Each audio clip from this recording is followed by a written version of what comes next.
今日我哋嚟到中山嘅主城區，睇一個99平方嘅4房單位啦。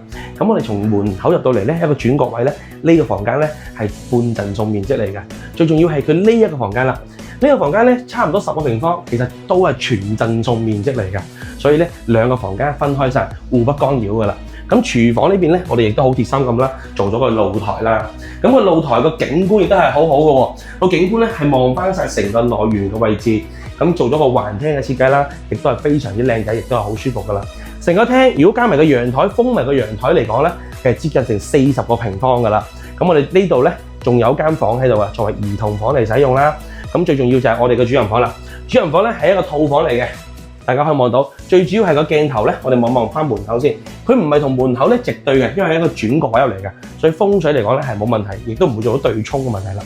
呢個單位幾多錢咧？99平方4房。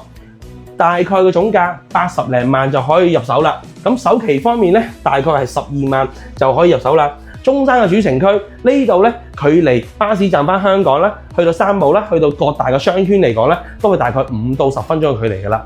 咁如果對呢個中山主城區嘅4房有興趣咧，評論區留言啦。